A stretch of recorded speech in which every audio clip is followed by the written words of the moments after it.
قال اللہ تبارک و تعالی فی کتابہ المجید بسم اللہ الرحمن الرحیم واعتصموا بحبل اللہ جمیعا ولا تفرقوا۔ سب سے پہلے میں صدر محفل جناب ڈاکٹر ذاکر نائک صاحب اور ہم سب کی طرف سے، پورے اس اجتماع کی طرف سے، مہمانان گرامی کی جانب سے نمائندگی کرتے ہوئے میں آپ سب کی طرف سے جناب گورنر سندھ کامران خان ٹیسوری حفظہ اللہ ان کو اور بہترین صلاحیتوں توانائیوں سے سرفراز فرمائے، بہترین محفل سجائی ہے۔ ہمیں اس وقت وہ جو کلمہ سوا ہے، جو مشترکہ کلمہ ہے، جو سب سے پہلے مظلومیت کا اور مستضعفوں کا مسئلہ ہے، مظلوموں کا مسئلہ ہے، اسے مد نظر رکھتے ہوئے ایک ہونے کی ضرورت ہے، متحد ہونے کی ضرورت ہے، پیار سے اور محبت سے ایک دوسرے کو سننے اور ایک دوسرے کو برداشت کرنے کی ضرورت ہے۔ کہ قرآن میں شیعہ سنی جیسا ورڈ ہی نہیں ہے۔ قرآن کی آیت ہے سورہ عمران کی سورہ نمبر 3 آیت نمبر 103 وَاعْتَصِمُوا بِحَبْلِ اللَّهِ جَمِيعًا وَلَا تَفَرَّقُوا۔ Hold strongly to the rope of Allah and be not divided۔ اللہ کی رسی کو مضبوطی سے پکڑو اور آپس میں مت بٹو۔ اللہ کی رسی قرآن حدیث ہے۔ تو میرا آج ہمارے یہاں اتنی جہالت ہے کہ ایک آدمی آ کے کہتا ہے کہ اللہ تعالیٰ نے تو قرآن میں کہا تعالوا کلمۃ قل یا اہل الکتاب تعالوا الی کلمۃ سواء بیننا وبینکم، اے اہل کتاب ہمارے اور تمہارے درمیان جو کلمہ سوا ہے، مشترکہ بات، اس پر آ جاؤ۔ کیا ہے مشترکہ بات؟ اللہ نعبد الا اللہ۔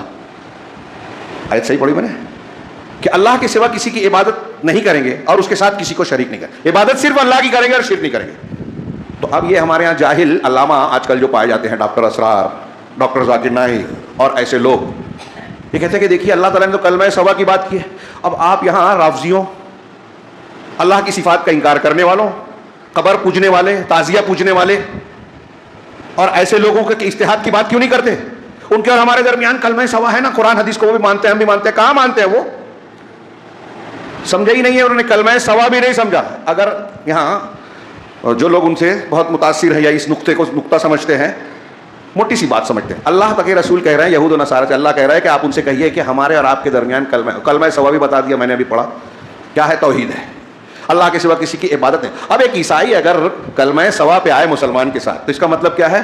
اس کو اپنا یہ عقیدہ چھوڑنا پڑے گا کہ وہ حضرت مسیح علیہ الصلوۃ والسلام کو الہ یا تین میں کا تیسرا مانتا ہے، تثلیث کا جو قائل ہے، کفارہ مسیح کا قائل ہے۔ کیونکہ اگر تثلیث کو مانے گا، حضرت عیسیٰ کی الوہیت کا عقیدہ رکھے گا کہ وہ بھی الہ ہیں، نعوذ باللہ اللہ کے بیٹے ہیں، اگر یہ مانے گا ابنیت، تو وہ کلمہ سوا پہ آیا ہی نہیں۔ تو عیسائیوں سے مصالحت کس بنیاد پہ ہوگی؟ توحید پر۔ اب آپ ایک رافضی سے جو کفر کر رہا ہے، جو شرک پہ ہے، ایک صوفی سے جو قبر پرستی کر رہا ہے، وحدت الوجود کا عقیدہ رکھ رہا ہے، اس سے کس کلمہ سوا پر ملیں گے؟ فضائل میں کلمہ سوا ہے، کلمہ سوا کی بنیاد کیا ہے؟ عجیب و غریب تشریح ہے۔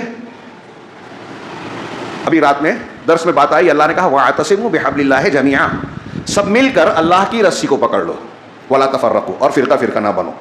اب اس آیت کے بارے میں، اس آیت کو لے کر ہر مکتب فکر کے لوگ اور خاص طور سے اقامت دین والے دعوے دار خوب چیخ پکار کرتے ہیں کہ دیکھو اللہ کہہ رہا ہے فرقہ فرقہ نہ بنو، سب مل جاؤ۔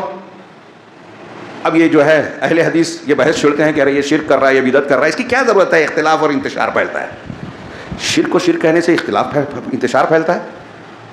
اگر شرک ہے، میں کیا بولوں، میری سمجھ میں نہیں آ رہا ہے، وقت اتنا کم ہے کہ ہر پہلو آ نہیں پاتا۔ یہ اتنی بڑی جہالت کی بات ہے، گمراہی کی بات ہے کہ اگر آپ کے پاس شرک ہے تو دین کہاں ہے؟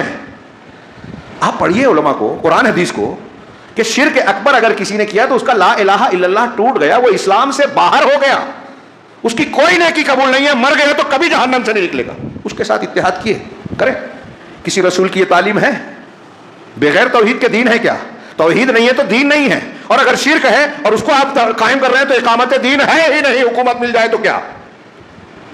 اللہ کے رسول صلی اللہ علیہ وسلم پر نجاشی بادشاہ نے ایمان لے آیا تھا، اللہ کے رسول نے یہ نہیں کہا چلو حکومت مل گئی چل کے بیٹھ جاتے ہیں اقتدار پہ، کہ ڈائریکٹ حکومت بغیر تربیت کے ممکن ہی نہیں ہے، توحید کو بتائے بغیر ہو ہی نہیں سکتی۔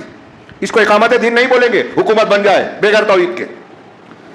تو قرآن کا جو کیا معنی ہے اللہ کی رسی کو مل کر مضبوط، رات کے درس میں نے تھوڑی سی تفصیل بیان کی کہ اگر ایک شخص جو ہے شرک کر رہا ہے، تعزیے کو پوج رہا ہے، قبر کو پوج رہا ہے، صاحب قبر اولیاء اور بزرگوں کو پکار رہا ہے، یا شیخ عبد القادر المدد، شیخ عبد القادر جیلانی اور بزرگوں کے بارے میں یہ عقیدہ رکھتا ہے کہ وہ مردوں کو زندہ کر سکتے ہیں، نعوذ باللہ اللہ کی طرح، وہ بارش برسا سکتے ہیں، وہ اولاد دے سکتے ہیں یا دلا سکتے ہیں، اللہ نے لوح محفوظ میں تقدیر میں آپ کے اولاد نہیں لکھی، لیکن اگر بابا دلائے تو دے دے گی، دینے پہ مجبور ہو جائے گا اللہ۔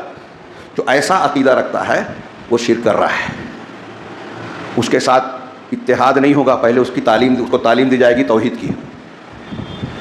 میں نے کہا اگر ایک آدمی شرک کر رہا ہے, بدعت کر رہا ہے, تو اس نے اللہ کی رسی کو پکڑا ہی نہیں ہے. آپ کہہ رہے ہیں واعتصموا بحبل اللہ جميعا ولا تفرقوا, میں اگلا جملہ کہہ رہا ہوں فرقہ نہ بنو. کہہ رہا اللہ کی رسی کو پکڑو کہ مت پکڑو. جب آپ شرک کر رہے ہیں تو آپ نے اللہ کی رسی کو نہیں پکڑا. رسول اللہ صلی اللہ علیہ وسلم کی حدیثوں کے مقابلے میں آپ پیر صاحب کی بات کو مانتے ہیں, انہوں نے جو حلال کہا حلال, جو حرام کہا حرام مانتے ہیں, تو آپ شرک کر رہے ہیں. ہمارے جماعت اسلامی اور اخوانی لوگ یہ کہتے ہیں کہ اگر آپ غیر اللہ کا قانون مانے حکومت کا بنایا ہوا تو آپ کافر ہو جائیں گے. اسی بنیاد پہ مولانا مودودی صاحب نے کہا ووٹ دینا کفر ہے. لیکن اگر ایک صوفی یہ مانتا ہے کہ ہمارے پیر صاحب نے جو کہہ دیا, جو حلال تو حلال مانیں گے, جو حرام تو حرام مانیں گے, اس کو شرک نہیں کہتے, اس کا رد نہیں کرتے, جبکہ کر سکتے ہیں. یہاں بولتے ہیں کہ اختلاف ہوگا, تو آپ کی توحید ہی ادھوری ہے, سمجھا ہی نہیں ہے آپ نے. حکومت میں جہاں ہم بدل نہیں سکتے ان قوانین کے نفاذ کو آپ شرک کر رہے ہو, اور عام صفوں میں, مسجدوں میں, گھروں میں, خانقاہوں میں لوگ بزرگوں, اولیاء, صالحین کو اللہ کا درجہ دے کے, اللہ کا حق دے کے شرک کر رہے ہیں. آپ خاموش ہیں اور کہتے ہیں ان سے اتحاد کرو. یہ آج کے دور کی انتہائی عظیم الشان مصیبت ہے. اب ہمارے مسلمانوں کے بیچ میں دیکھیے کیسے کیسے مسلمان ہیں جو اپنے آپ کو مسلمان کہتے ہیں. یہ ابھی کچھ دنوں سے چل رہا ہے کہ روافظ کو لوگ ہمارے ہاں یہ اخوانی تحریکی مسلمانوں میں شمار کرنے لگے ہیں. وہ اس طرح, ماضی میں یہ معاملہ اس طرح نہیں تھا. مسلمانوں میں عام طور سے اہل سنت ان کو اپنے پاس ہٹکنے نہیں دیتے تھے. شیعوں کو مسلمانوں میں اثر ڈالنے کے لیے چھپ کر آنا پڑتا تھا, تقیہ کرنا پڑتا تھا, اپنے آپ کو شیعہ بتا کر نہیں آتے تھے. سنیوں کے بیچ میں رہے, پڑھیے کتابیں, ایسے ایسے روافظ تھے کہ مرنے کے بعد ان کی تحریر سے پتہ چلا کہ ہم شیعہ تھے, ہمارے مرنے کے بعد جو تجہیز و تکفین کا معاملہ ہوگا وہ شیعہ طریقے سے ہوگا کرنا. سنی برگر سنیوں کے بیچ میں جیتے تھے.